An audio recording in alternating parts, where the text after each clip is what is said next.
So this would be the first episode of Music Unraveled. Music Unraveled. Number 1. Todd Snider Unraveled. Perfect way to start. Perfect way to end the week.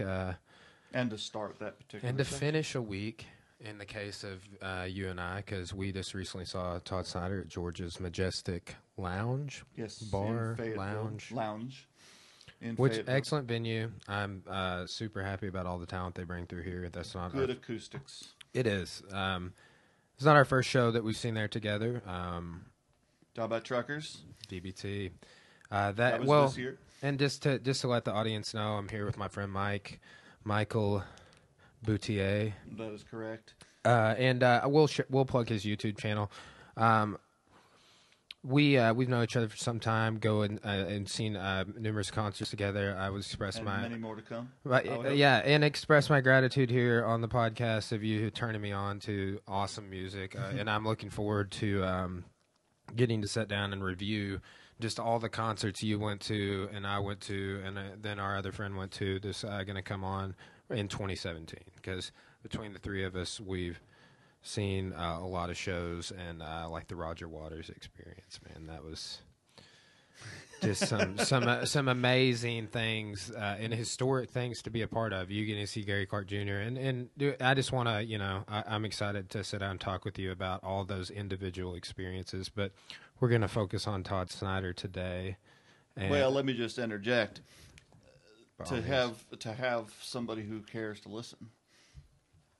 Indeed, man, and again, very grateful because you've exposed me like the truckers like that. I was charting them, but it's like when you get in on a band that you're like, you see them, they've got all these albums out, and you're like, it's like, where do you start? This is with me with Panic, as I've told you in the past. It's like I didn't hear about Panic until 2013, and then still it took me a while to get into them like I am now. I mean, they're my favorite band. Well, by 2013, they had such an extensive catalog. You had a lot of catching up to do. It won. I feel that way with Drive-By Truckers. Sure. And when I first heard about him, I think in probably 2009, a friend of mine told me about him. He was a big-time fan. And see, I couldn't even tell you exactly when.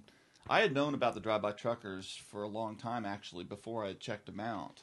I knew of them, and I had heard that they had a pretty large cult following. And then I bought the album A Blessing and a Curse, just because it just was one that happened to be cheapest at the time that I could get. And I listened to that album, and the very first thing that went through my mind, almost from song one, certainly by the time I finished the first album that I bought of theirs, was why in the hell have I not been listening to this album and been following these guys from the very beginning? Dude, you can lay witness to me standing there watching them for the first time, and really that being the first time I really delved into any of the music, was experiencing it live. Sure. And I'm just jaw dropping there because we were on the rail, and right in front of Patterson Hood. Oh man, such a great experience. So we'll need to come back to that, though. Yes, because I can say this as a segue.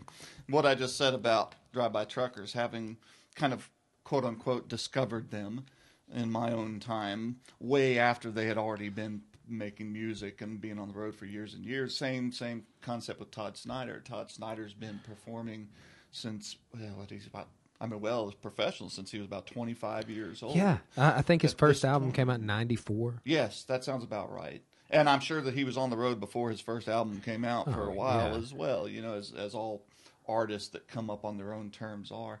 So when I discovered Todd Snider, it was the same kind of thing. It's like, what? How did I not know about this guy before? I feel that way right now because first time really experiencing him. I watched some videos on YouTube, the Beer Run. Well, Beer Run, by the way, Beer Run is one of those songs that some in the audience listening might actually recognize, although there are two versions of Beer Run. I can never remember who the other artist is that did a different Beer Run. Yeah, Garth Brooks. Oh, was it Brooks? That's the Garth Brooks story. Oh, okay. Okay, so I'm going to go ahead and turn that on while we're talking about it. Okay. So Todd Snider writes this song. Have you ever heard him do a song called "If Tomorrow Never Comes" live? Yes. Oh, you mean Garth Brooks? No, Todd Snider. No, I've not heard. We'll him have play to. That song live, I want to break down the set list from the two shows because Mike got to see Todd Snider one weekend and was like, "You got to go with me to see him the second weekend," and I'm eternally grateful. Okay, so there he is. Boy, look at how young he looks. I think this is the Boulder concert. This is a concert he has on. This very it has a lot of views on it, like 300,000 views for this concert. What year is this? 2012. 2012. Well, that's when it was uploaded. It may be older than that. Boulder older. House concert. No, this has got to be older than that. He's much younger than. Yeah, he does look younger. That's why, like, seeing him live, like his face looked a lot different than a lot of. Man, does he not have a lot of character in his face? He is a character. Oh well, most definitely. Yeah, I mean that is what I just seeing him. I'm like, man, you are just such a character, and a storyteller. That's the two biggest ways I could perceive him. That's part of the bit of what makes Todd Snider. You know, he's I would liken him, if I had to explain to somebody, you know, who I might compare him to that they might recognize. I would say that he's kind of, in some ways, our version, our times, Arlo Guthrie. Yeah, you know, he's similar in that way. I kind of thought of that. Both in his music stylings, in his storytelling, you know, balladry, but also in how he tells stories within the music and between songs. Connects it all together. Yeah, I see similarities there, and I would imagine Arlo Guthrie is probably a big influence for Todd. Yeah. Should I not be talking while this is? No. See, so like we're getting the TV in the headphones, but the audience doesn't hear it. So like I'm gonna tag this video in the description. So this is the Garth Brooks story for Beer Run, BEERRUN, Beer Run. Yes. B-double-E. There it goes. I love like that song. BEERRUN, Beer Run. BEERRUN, Beer Run. All we need is a 10 and a 5, a car and a key and a sober driver. BEERRUN, Beer Run. And then there's a whole story in there about this kid. So such a good story too. That's like was D.B. Cooper the first song he played at George's?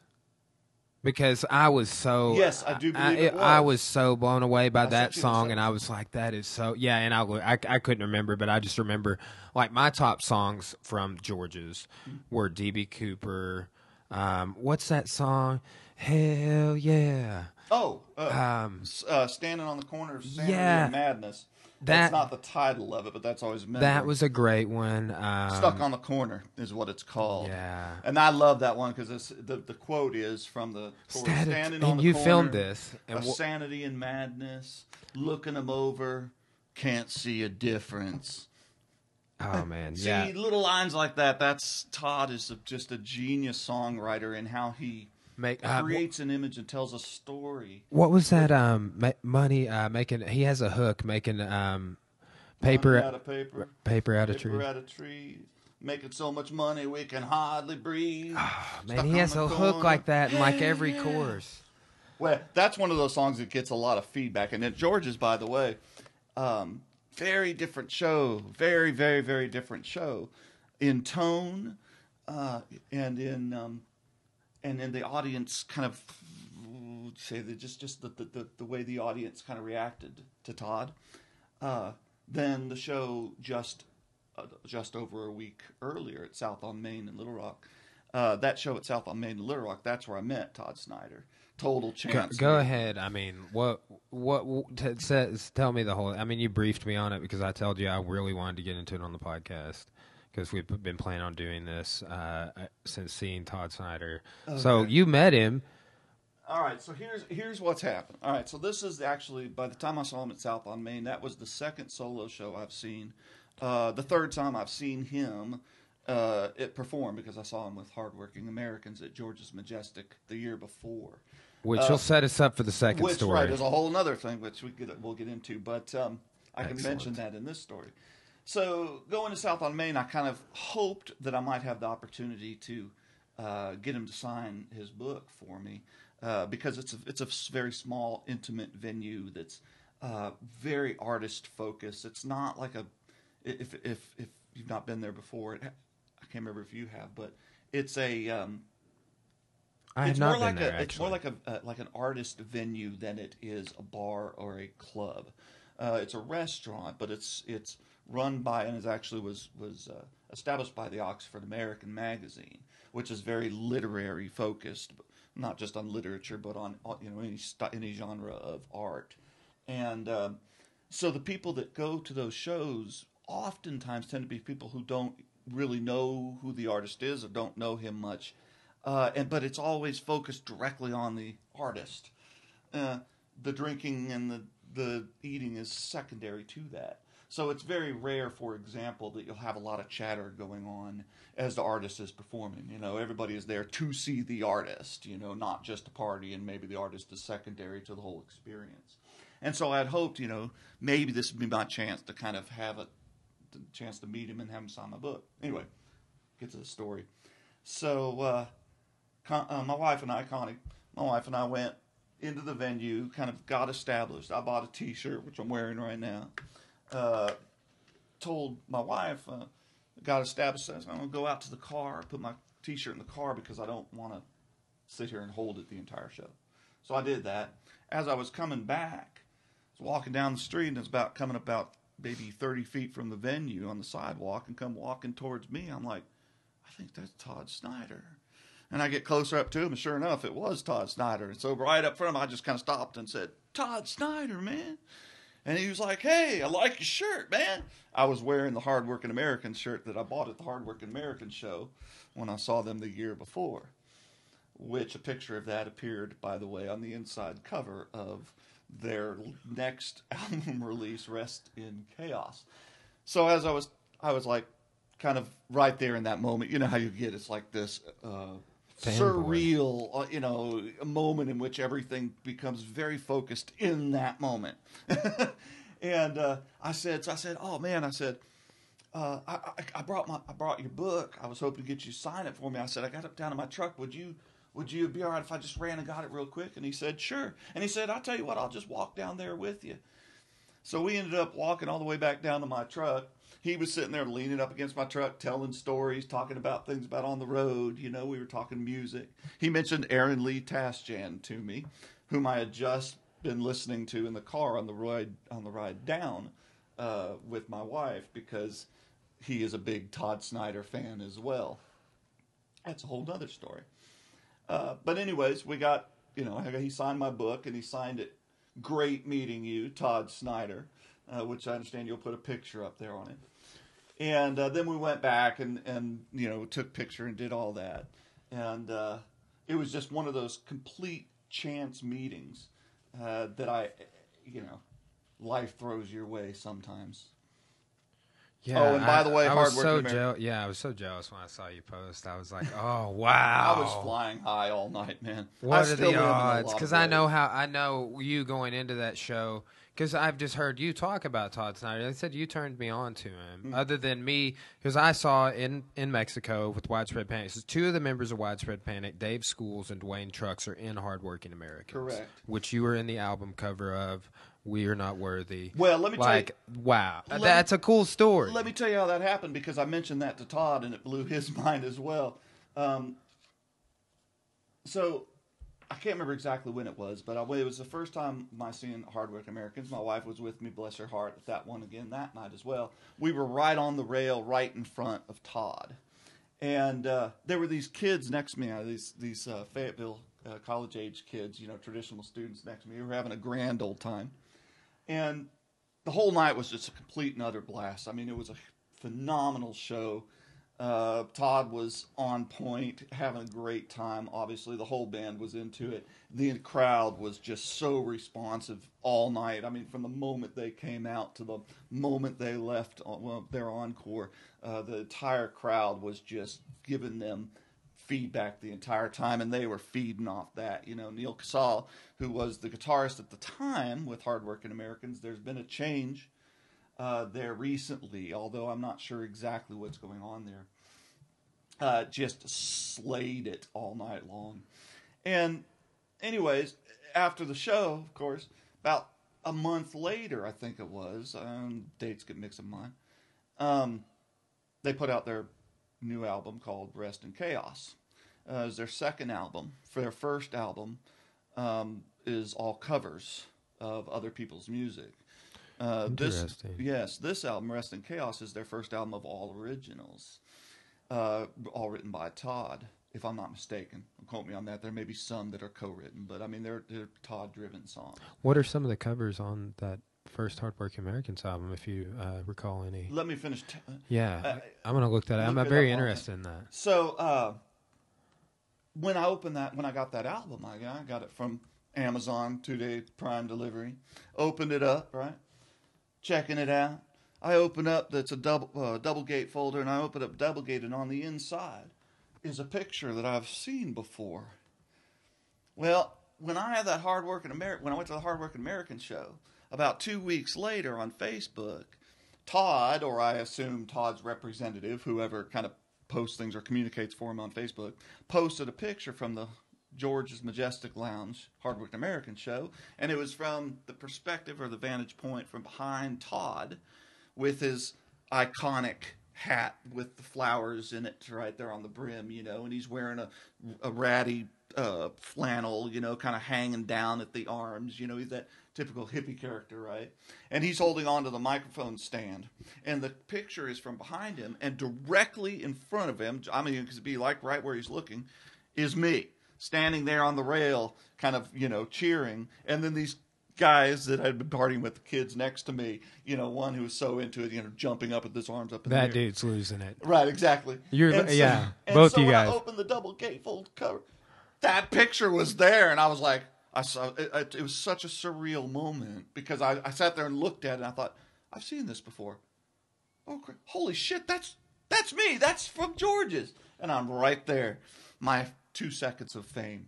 So when I saw Todd, I told him about that, and it kind of blew his mind. I hope we get a chance to meet him one more time in the future, maybe at a Hardworking American show, and bring that album with him and show him, point it out that there I am right there. Yeah, that is too cool, man. Yeah. Which, it blew my mind when you told me that story before, because I believe when you told me that story is when I had just first charted after seeing Panic in Mexico at Panic in La Playa last year, that there was Hardworking Americans banners hanging everywhere because schools and trucks are in that band as well. And I'm like, well, who is this? And then I connected the dots on your story around the same time, and I was like, oh man, it's all interconnected too. Is the cool part about leading into Snyder. It's like how many of these artists that we'll discuss and that we listen to. Like, I just want to do a Music Unraveled where the three of us sit here and just riff, like the first day that you were over and you met Colby. Three of us is sitting around riffing about music. Well, when we talk about things that we're all three passionate about, the conversation can get certainly very interesting and all over the place. Like a pinball in a pinball machine. Yeah, and and it's one of those things I've remarked several times. It's like to be a fly on the wall, but on conversations between great minds is, and that's my whole thing is there's so many conversations. I mean, some people maybe would think that this just goes up into the ether, but like having an archive of all of these great guests and memories and experiences that we went through. That's one of the major bonuses I'm thinking about with every time I do an episode. Well, and I think in some ways that's similar to why it's such a unique thing to me and why it's such an experience that I'll catalog as well in my own mind of having been able to meet and have a conversation with. And however short it was a meaningful conversation. One thing that strikes me again over and over and over again, Todd Snider, Will Johnson, who I've had a chance to meet more than once, the guys in the Bottle Rockets, who I'm seeing tomorrow night, by the way, in a living room concert in Little Rock. Patterson Hood, so many others that I've met, and they all seem so genuinely appreciative of fans who care about their music, care enough to buy their music and care enough to come to a show and buy a T-shirt. That's what, Todd Snider, Drive-By Truckers, they've gone to a certain level beyond selling a T-shirt in order to get gas money to get to the next show. But a lot of the bands that I go see, you know, they're still somewhere in that area, you know, and they are able to maintain and in a genuine way that appreciation that comes across on the stage if you're willing to look for it and listen to it. You know, that's what I love about it. It's like tapping into something. It's like tapping into a whole different world that previously I didn't even know existed. Yeah, no, I felt you could call it the zone or whatever, but because you were able to secure some fantastic, the best location at George's vantage point wise. They for some reason set up these like 2 rows of tables or something, 3 rows or something like that at the front of the stage, right. And we were able to set, you know, stage left there. Or on the right-hand side, if we're facing the stage, I think that's stage front left. Row I seats. can't ever. We have front row seats, and let me, by the way, give a shout out to Karen Mae Nielsen, my Facebook friend and fellow shithead of the Shithead Wire, previously known as and oftentimes still lovingly referred to as the Shithouse Choir. But the way that came to be, my man, is that. I'm a member on Facebook of the Shithouse Wire, and it's a Todd Snider focused group. And through that group, I've met many fine, great people. As you can imagine, Todd Snider fans and Todd Snider fanatics tend to be really good people. I mean, really kind people, because it's a community. They admire someone like Todd Snider, and so you can look at who Todd Snider is, and you can say, well, his admirers probably are cool people. So anyways, I've met a lot of people through there and have added many of them as Facebook friends. And Karen was one of them. And I had mentioned that I was going to the show, you know, at the Shithouse Choir. I had posted the videos and stuff and from meeting Todd and all that, you know. And Karen was one of the ones who was interactive with how excited she was for me and whatever. And then she came to say, you need to come to George's. And I had not been planning on going to George's. But when then you said you would do, yes. You'd be interested to see it, then I was like, we're going. As soon as you messaged me, I looked over to Core and I was like, this is kind of that, like when I said about going to see Roger Waters, which I don't regret, and then you were going to see it with me, you don't regret, and I really want to go do this, and she was like, okay, yeah, go do it. So thankful for my wife, Cora, for letting me go see Todd Snider. Without her, because she's usually my battle buddy on concerts, but at the same time, she's never really heard or got into Todd Snider. But I came back, and I mean, now I've kind of exposed her to Todd Snider, and she saw how excited I was when we got back. And well, see, now you get to turn her on to it, yes. I hope this podcast does the same for some people. Honestly, sure. Oh, most definitely, because you know Todd Snider, even though he is a legit cult icon, he's still mostly underground. I mean, you talk to the average person on the street, nobody's heard of Todd Snider. You know, I wear my Todd Snider shirt today. Nobody in my class. Sadly enough, the same thing. I poll everyone on Widespread Panic, and they're like, yeah. Oh no, nobody in my none of my students. I think I would mention Widespread Panic, thinking maybe this is a band they will have heard of, but no. So how does the lyric go? But let me finish this stuff first, because Karen Mae Nielsen is the one who said to me, hey, you need to come to George's. I got a front row seat for you. And then it ended up just working out that you were able to come with me, and we were able to get a front row seat for 2 of them for Karen. So thank you, Karen. Yeah, yes, thank you, Karen. Otherwise, we would have been way back there with all the people who, unfortunately, they and were I very know it nice wasn't all of them, that there was a lot of chatter going on back there, which drives me insane. Yeah. However, the crowd did give Todd a lot of feedback and a lot of love, and they were singing along with him, and you could tell that he really loved that. That drives him, I think. What it's on his I can't ever remember the name of the whole song because I'm a newer fan, but the conservative Christian, right-wing Republican, straight white American male has a clip in it about Widespread Panic. In the lyrics, correct? Yes, that's correct. Okay. Widespread panic listening hippies like me. I lost it when I LOL'd when he said that at the concert. And then he had, what was the song that he played at George's where he had, he mentioned the Hardworking Americans. Do you remember that one? I remember mentioning the Hardworking Americans between songs at one point. He just said that he's part as Todd Snider, style. So yeah, I'm doing this jam band thing, man. Hard-working Americans, They're planning a new album, by the way, which I imagine is going to be a tour on the other side of that. And the only reason I know that is because Todd Snider told me that when I met him. He said and he's so sincere in this, man, because I was wearing the Hardworking American shirt. He said, I just literally now got off a conference call with the entire band. He didn't tell me exactly what they were talking about, but it sounded like they were obviously talking about something significant that obviously involved all of them. That would have to be a tour plan, and I know they've got an album worth of material to record. And if they come through, we have to see. We will see them. Yes. There's no question, and we will be on the front row when we do.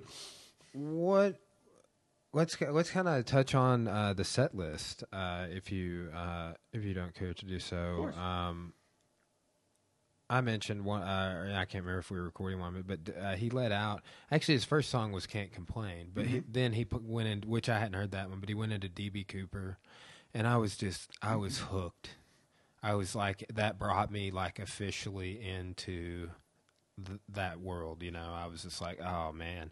And then he did the 18-minute intro, which we listened to before the podcast. I'll link that up in the bottom. Yes, and the reason for that is because the 18-minute intro is something in one version or another, and every time I've seen him solo, he does that intro, 18-minute intro, and by the way, it's not really 18 minutes long. That's kind of a joke in and of itself, and if you listen to it, you'll understand, but he does that at every show, right? Some version of it. I've heard him take it in different directions. That sometimes it's longer, sometimes it's shorter. But it's something that is unique to Snyder in every show that he does. He does that. It's basically a declaration of why he does what he does and what his purpose is in doing it. And ultimately his purpose is because he loves doing it and it helps him deal with the bullshit in the world. Yeah, the first time I heard that, I was like, "This guy's a character." Because I listened to him do that live on Farm Aid. He has some videos from Farm Aid in like 2014, and he sings the conservative Christian. You talk about it being a character? Can I quote something from the latest, by the way, Hardworking Americans live album called "We're All in This Together," and which is, in my opinion, one of the best albums of last year. It's two set live album. At any rate, he at one point he says, and I can't remember how he gets into it, but he says, I was raised on folk music, and he says, and as someone raised on folk music, I was always taught that the answer, my friend, is blowing in the wind. And you know what? I went out and I listened to that wind. And do you know what that wind told me, my fellow hippies? You know what that wind had to say? Not a fucking thing. So much for folk music. I've heard him do that one. It's like every and I don't do it nearly as well. I try to capture the Todd voice there, and I know I maybe get just a little bit of it, but he is very singular and very unique in his character and in how he interacts with the audience. He loves telling stories, and a lot of his songs are stories, but then I've seen him, he'll tell stories between songs.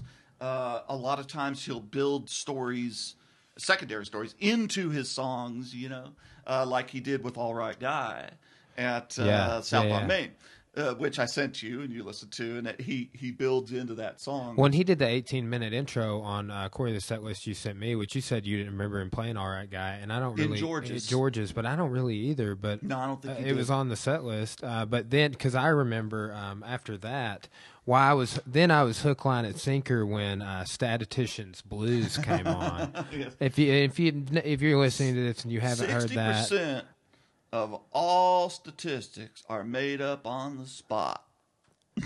Man, and how he rhymes that, I mean, I was blown away. Yeah. But Statisticians Blues is so great. At the core of really almost all, if not all, of the music that I really love across genres.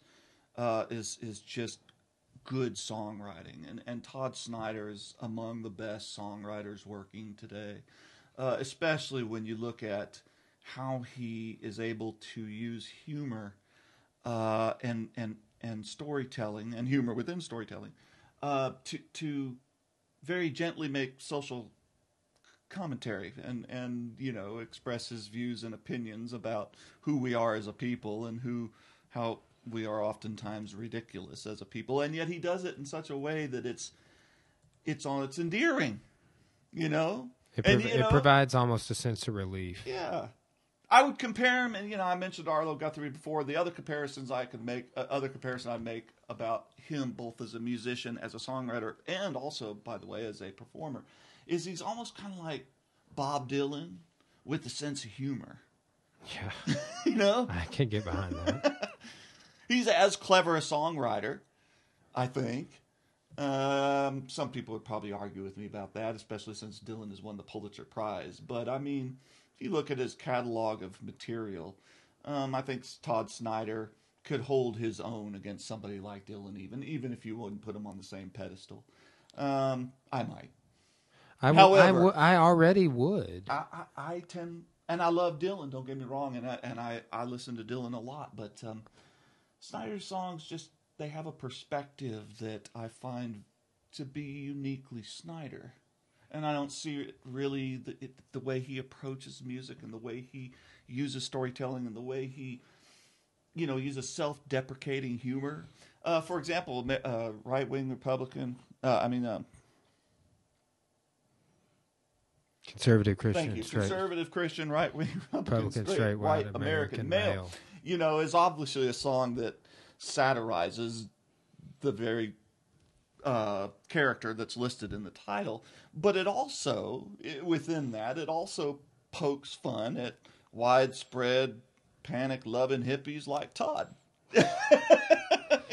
And me too. What's so Lazy funny is I told you one of my students called me. They're like, the Facebook creeped me. Thanks, Facebook, for allowing the opportunity for people to do that, I guess. But they're like, who is this hippie? We didn't sign up for this, right. And then they're like, but you're okay. We're cool with this now. What's up with this dude with the man bun? Yeah, they're like this guy with this long hair and his beard. But so I talked to you, Stuck on a Corner. Like he played that right before Conservative Christian. Yes. And then one of my favorite songs. One of my favorite just direct lines from him. Two of my favorites he did that were really covers or Todd's own rendition of, which one was later and then one was earlier, but he kind of revisited them, was This Land Is Your Land, and then Will the Circle Be Unbroken. Oh, yes. Now, This Land Is Your Land, he did a very unique Todd version of that. Will you tell the trespassing sign? Yes, sure. Okay, I've been trying to remember it, but it's like one of those things you had to have been there, and it was so good. I lost it when he did that. Again, that's Todd's unique take on a very iconic song, right? I laughed so hard when you brought that up on the way home. I think it was. Make sure I get this right. He says, all right, I'll paraphrase a little bit, but he said, or in the middle of the song, he sings, and those signs that you see that say, keep out on one side. And he said, on the other side, they don't say anything at all. And that side was made for you and me. Yeah, and then he went right back. Oh, wow. He does stuff like that all the time in his songs where he'll, even take something that is, even some of his own songs that are very well known, and he'll change a lyric like that or make something that is more, current. Yeah, no, I was... Mr. Bojangles. Mr. Bojangles was great. I got that one on video too. I missed the first maybe 30 seconds of it. Plug your YouTube channel real quick for listeners. Sure. So like this will go on YouTube and other mediums as well. But well, and I can tell you, and I'd love for people to subscribe and to comment and share. But what I do is I go to what I call underground music. Todd Snider is not especially underground, but he still is underground in the sense that the average person doesn't know who he is, right? But he's got a pretty large cult following. But I go to places like Rev Room, Stickies, Whitewater Tavern, South on Main. All those are in Little Rock. George's Majestic obviously in Fayetteville. One of my favorite places, Kane's Ballroom in Tulsa. But I like going to places that have bands come through that you don't hear on the radio. Because most of the musicians I listen to, you don't hear those musicians on the radio. I mean, maybe a song. You might hear a Navy Brothers song on the radio, or you might hear a Drive-By Trucker song on the radio once in a lifetime. But most of them aren't on the radio, and so you have to go looking for them. Yeah. And that's what's been so wonderful about the net, is that gives me the opportunity to do that. But what was the question? What were we on? This happens periodically on the podcast, and we just roll with it. I can't remember what you As asked it does happen in conversation, man. And you know what? As I get older, it happens more. That's it's true. Crazy. That's true. As you've mentioned, Who are we talking about again? Todd Snider. Who the hell is Todd Snider? Oh, too funny. I think was I talking about songwriting? We were previously on Mr. Bojangles. Oh, you were plugging my YouTube channel. Oh, your YouTube. We're talking about you. Thank yes. you. All Yes. right. Yes. Your Yes, YouTube please, channel, let's which I will say is get back to that. badass, and you got video from all of this. The reason I was saying all that is because I go to these shows as often as I possibly can, and being an instructor gives me some opportunities to do this, and all the weeknights are tough. But you're a warrior with that shit. Man, sometimes you just have to be. I mean, when inspiration. drive-by truckers are coming on a Tuesday, doggone it, you're going on a Tuesday. Didn't we go on like a Wednesday or something, or a Thursday? It was a Tuesday. Roger Waters was a Thursday, man. I taught a 5:30 a.m. class Friday morning. I've done that. Oh, wow. I've done that. There's some coming up, by the way, that are in that same kind of position. But anyway, Keep me in the loop. at every show that I go to, unless the artist or the venue specifically requests us not to, I take usually just 2 to 3 videos. I try to keep it not more than that because I don't want it to be a distraction to me or to anybody else. But what I do is I just randomly say, okay, whatever song is coming up next, I'm going to record that song. And then I'll record the whole song. And I upload the good ones, and most of them end up being good depending upon where I am. But I upload those to YouTube. And so I have, from most of the shows that I have seen over the last several years, I have a couple, and sometimes and quality more than video. Video from Steady each show. video, and usually good vantage points. You had some videos, a lot of views, too. The Avett Brothers stuff especially. Yeah. I've got probably most views and most comments on those ones. And on those shows, I was standing right there at the end of the catwalk. And so most of the video I took, those guys were quite literally standing right in front of me. I mean, one step they would have stood on my head.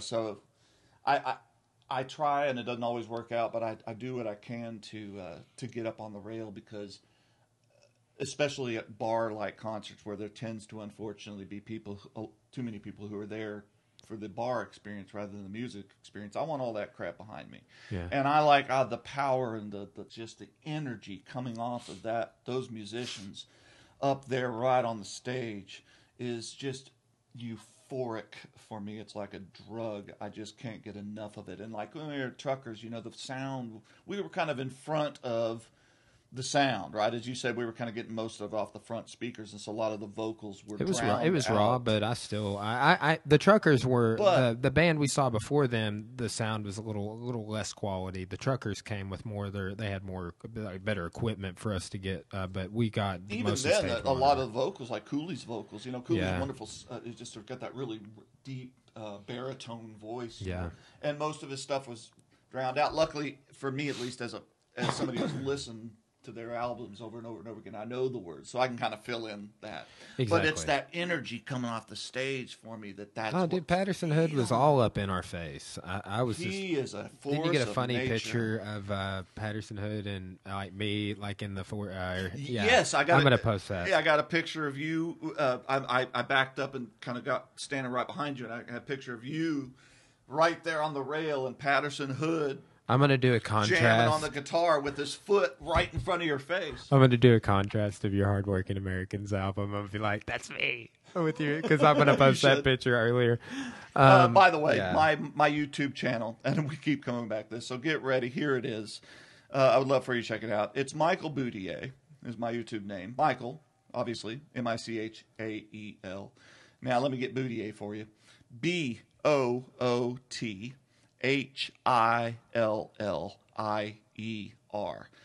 Phonetically, it would be Boot-Hillier.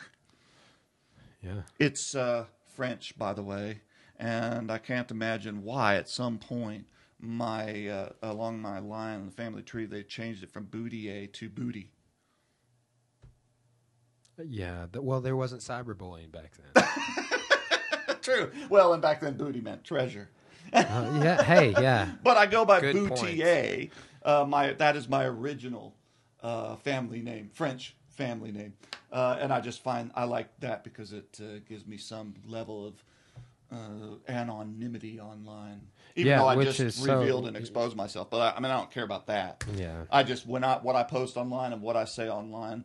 Any venue, I want it to be what I say, not what my employer would like for me to say or anybody else. Exactly. And while we'll get local listens, obviously, hopefully, you or myself, once I get this uploaded, we'll have to share this into the Facebook group, and I'm going to put it out on our social media and stuff and YouTube. But like this is going out to a wider audience over time as I build the archive. It's going to be people that type in Todd Snider in Google. It's going to and type in similar things that we've talked about: hardworking Americans, widespread panic, etc. I would encourage everybody.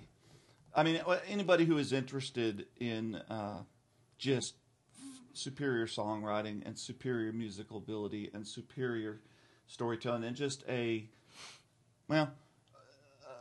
troubadour, right? Who has been beating the streets since he was 25 years old. He's been doing it for more than 25 years now, and he's still out there doing his thing.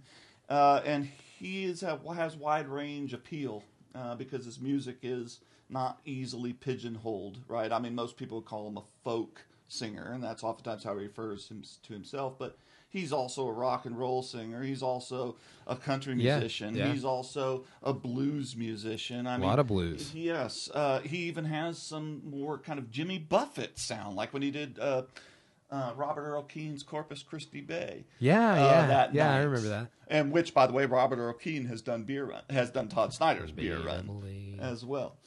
So I would encourage anybody who is interested in any or all of those things that I just mentioned to definitely look into Todd Snider. And if he comes around your town, either by himself or with hardworking Americans, or preferably both at different times, go see him. Check him out. I'm so glad I did. I would highly recommend it.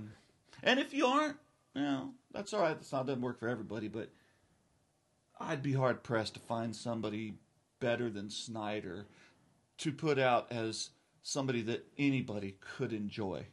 Yeah. Well, I'm going to flash this up. Todd Snider has got a book, which we mentioned earlier, that he signed here for Mike. I Never Met a Story I Didn't Like, Mostly True Tall Tales by Todd Snider. So check that out. I'm sure it's got rave reviews out in the Rolling Stone and elsewhere. I'm sure you can get that online and elsewhere. And a lot of the stories that he has in there are kind of the extended versions of some of the stories that he peppers throughout his stage performances as well. Yes. So you can get a lot of the background, because he has to obviously give a more concise version, from the stage, and it's more of a first person, vocal kind of rendition, whereas in this one he expands in more detail. And it is. I gave it to my mom, who's a Todd Snider fan as well. She is. I talked to her about it yesterday. She was like, I heard you saw him. Yes, and she listens to all his music, and she's been reading his book, and she said, reading his book is almost like I'm just listening to him talk. Nice. That's his writing style. Well, he probably, I don't know if he wrote it himself. He may have had someone transcribe him actually talking. Oh, that's or recorded himself and then typed it, or someone else transcribed it, because a lot of authors do that now, interestingly enough. So let's go ahead. We'll get back into Todd Snider, because you saw Todd Snider in 2017 look at here, with Hardworking Americans, right? Thank you to Peter Cooper, by the way, this is in the book's dedication, for listening to me babble for years, but more importantly for typing it down for a few days so we could have a book. Nice. There it is. Yeah. There you go. It's all on the inside cover. So did you see Hardworking Americans in 2017?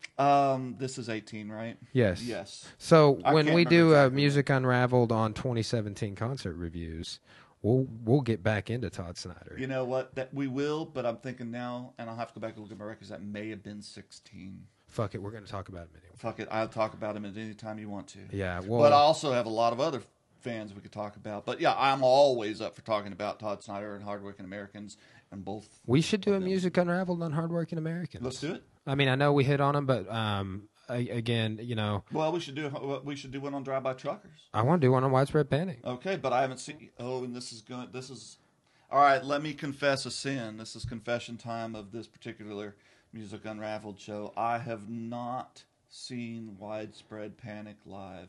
And you hadn't had since I've known you. You've only had 3 chances nearby. Yes, and I didn't take advantage of any. Well, I don't remember why, but I didn't get to go to any of those. Well, like I said, a lot of people don't know, and we're raising awareness right now. Indeed, indeed, and I will see them. It's a major oversight on my concert list for sure. Yeah. Well. Okay. Well, man, I really appreciate you coming on the show. I look forward to having you back. Thanks for having me. What do you think about you studio? Relaxed. I'm feeling more relaxed now for sure. Excellent. I could go on for a while longer. Well, man, I'm looking forward to having you back. I hope I didn't babble too much. No, and I hope there's plenty of Fridays that we do this. I like to have content to put out and conversations to just kind of, to just, even though we danced off into a ton of different areas and bands, but it's, music was the main theme we dealt with, obviously the thread that binds, and it's awesome just getting to sit down and talk about stuff that we're passionate about. Let me plug one more thing if you don't mind. By all means, my friend. Mr. Brian. If anybody wants to, like I said, check out Todd Snider. One album, if you want to just listen to one album to really get a good sense of who he is and what his music's like and what his performances are like, pick up Todd Snider's Live, The Storyteller. Here it is right here. It's a double CD set with 24 songs in there, all live recordings. I think it's all one concert, actually. Nice. Yeah, in that Boulder concert we mentioned, I don't know if I mentioned it earlier or before, that's a great show. Farm Aid is a great show that's on YouTube. Right, and this one has a lot of the stories in it, like the Bill Elliott story and the K.K. Ryder story, and oh God, his Ballad of the Kingsmen is on here. Conservative Christians on here. It's great stuff. When did that come out? Oh, that's a great question, Bo. 2011. Nice. So, I guess it'll be about halfway between where he is now. Yeah. All right, man. Well, once again, thanks for coming on. We'll signing off. We'll see you guys next time on Music Unraveled, Life Unraveled podcast.